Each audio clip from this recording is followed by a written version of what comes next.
This is Optimal Finance Daily, episode 2146, The Oregon Trail Guide to Personal Finance. What happens next? By Jana with budgetsaresexy.com. And I'm your host and personal finance enthusiast, Diana Merriam. Now let's get to today's post as we optimize your life. The Oregon Trail Guide to Personal Finance. What happens next? By Jenna with budgetsaresexy.com. As a child of the 80s, I can't help but have an affinity for the Oregon Trail. The game, not the actual Oregon Trail, though I do have mad respect for the pioneers who made that trek. That's some badassery right there. I mean, who doesn't love a good case of cholera or hunting buffalo to get their blood pumping? I know I do.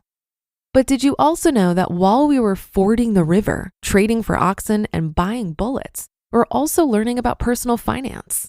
It's true. If you don't believe me, you can check out my series, The Oregon Trail Guide to Personal Finance.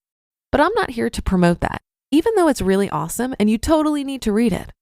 No, I'm here to tell you that once the journey ends, there's still a long way to go. I've always wondered what happened to the settlers at the end of the game. I mean, you get to Oregon and then what? What do they do? Where do they live? How do they earn money? Those kinds of things. Fortunately, the clever folks who created the Oregon Trail have a follow-up game that helps me answer those questions. And wouldn't you know, I've learned a few more financial lessons from that. I swear these people are evil geniuses. Here's a sample. Number 1, take care of your necessities first. In the game, you arrive at a completely empty plot of land, save for trees, rocks, and the occasional buffalo skull. In order to build on it, you first need to clear the land. Once the land is cleared, you can start building. But what to build first? That's a good question, and the answer is simple. Take care of your necessities. Find a water source. Chop down trees and build a shelter. Start a fire with some of the logs. Hunt a squirrel or rabbit or find some non-poisonous berries to eat. Cover the basics. Because if you don't secure what you need to survive, it's almost impossible to do anything else, like raise animals or harvest crops. Your money works the same way. When you get paid, pay your necessities first. Pay for your housing if you still have to. Set aside money for food and transportation. Make sure you have enough to pay for electricity, unless you live in a completely greenhouse or are Amish, then you can forget about that payment. If you need medication to survive, budget for that as well. Once those are taken care of, you're pretty much good to go. Then you can take what's left over and use that for the stuff you want. Number 2, have a logical plan. It's easy to look at the empty plot of land and just start haphazardly building stuff. A tavern, a general store, a hunting lodge, a bunch of houses, maybe a farm. Those all seem like a good idea for a town. I mean, that's totally the kind of town I'd like to live in. But there has to be an orderly plan for where you place those things. For instance, it's probably not a good idea to put the hunting lodge next to the tavern. That could get dangerous. Sounds kind of like a budget. Income is just like that empty plot of land. If you don't have a plan for how to spend that money, you're just going to spend it on whatever you want without really knowing where that money goes. You'll spend in an illogical way that makes no sense and could cause a potentially dangerous situation, like massive debt or a missing big financial deadline or opportunity. Number 3, work hard, but remember to rest. The game is really big on monitoring your energy. Each task that you perform, whether it's collecting money from the stores or building a storage shed or harvesting crops, they all require you to use energy. When your energy meter runs out, you can't perform another task until it resets. And your spouse even reminds you that your energy meter is empty and you can't do anything else.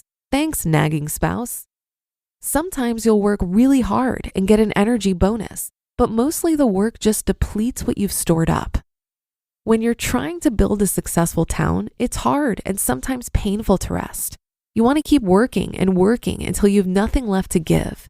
It's the quickest way to be profitable, working around the clock, having our hands busy constantly.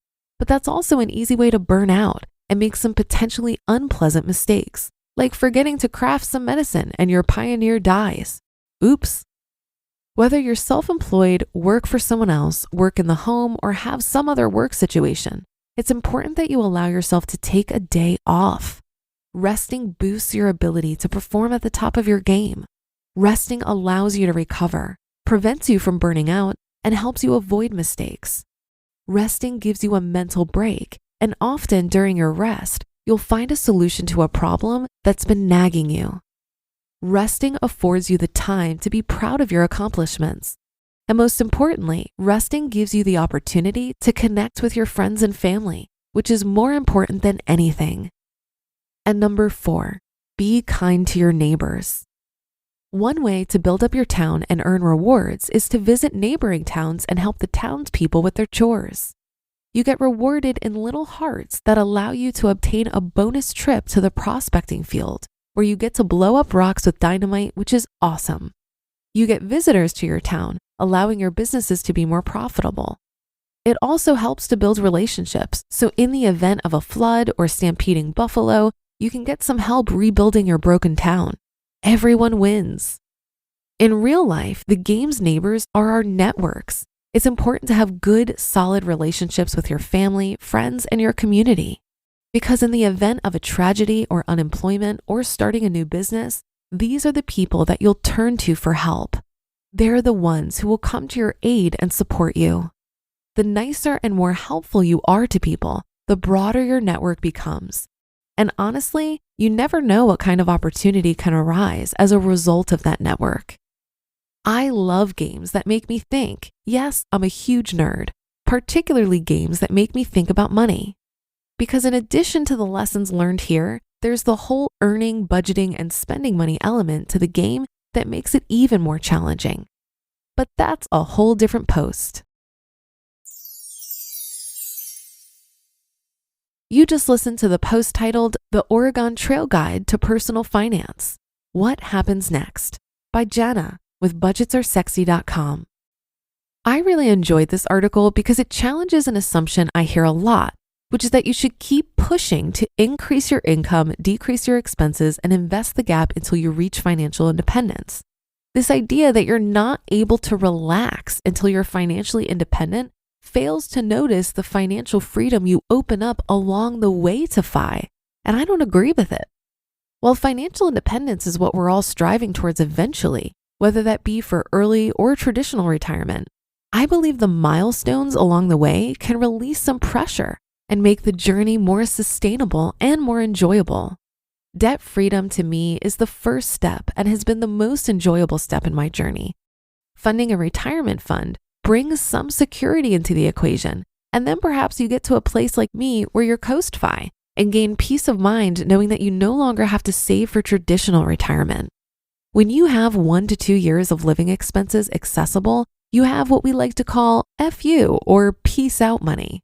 You still need to work for your livelihood, but perhaps you can take a break and take time to find a job you really love that doesn't feel like work.